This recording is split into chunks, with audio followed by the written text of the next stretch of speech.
All we need today is a little faith in Scripture, and the Scripture tells me who I really am, who I should follow, and who I should model. It is from Ephesians 5, verse 1, 2, and 8.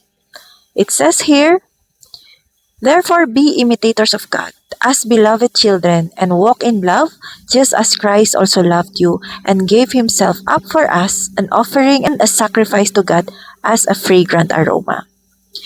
For you were formerly darkness, but now you are light in the Lord. Walk as children of light." This scripture tells me my first assignment as parent, my first role as parent, and that is to be an imitator of God. So, be an imitator of God as beloved children. To be an imitator of God, meron pala requirement. The first requirement is to be a beloved children, right? Because how can I pass on obedience to my children if I keep on disobeying my parents?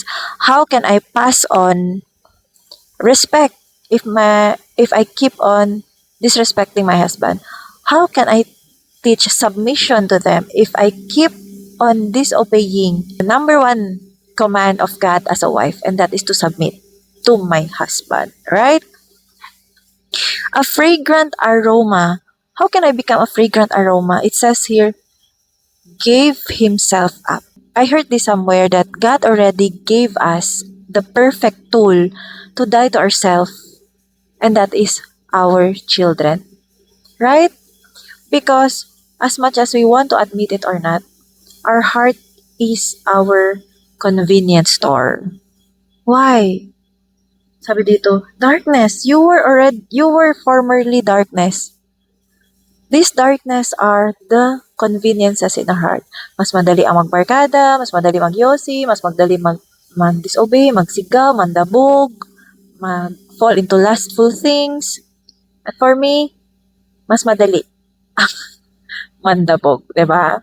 Or mas madali magsagot in a sarcastic way. Pero, hindi pala siya mabango. It's not a fragrant aroma. It is a very smelly aroma that will repel our children to be close with us.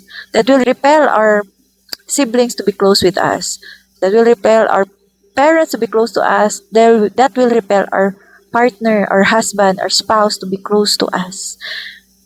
So to die to that, every day, when lumalabas yung baho namin as husband and wife, instead of running away, instead of magbarkada, instead of i-share namin sa iba na it will fall as manlibak, we libak each other, we chose to sit down and to discuss it. We chose to have a date.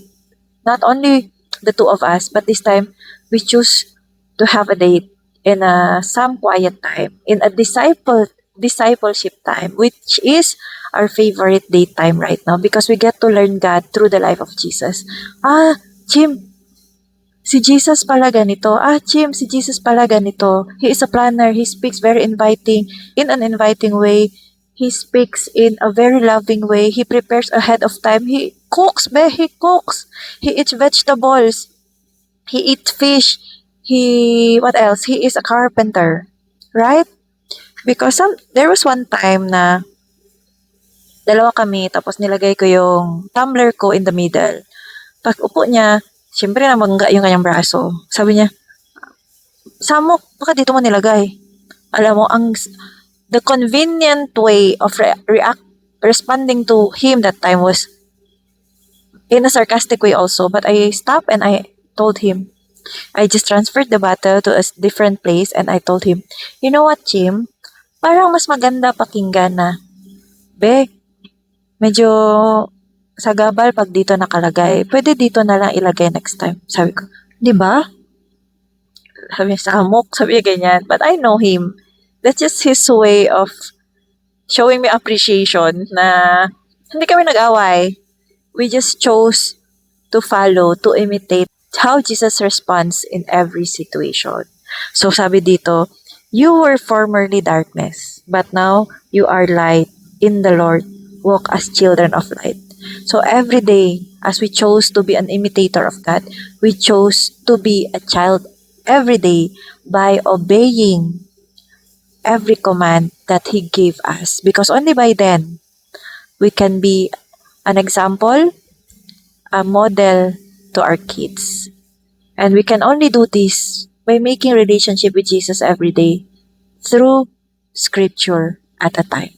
Bye-bye!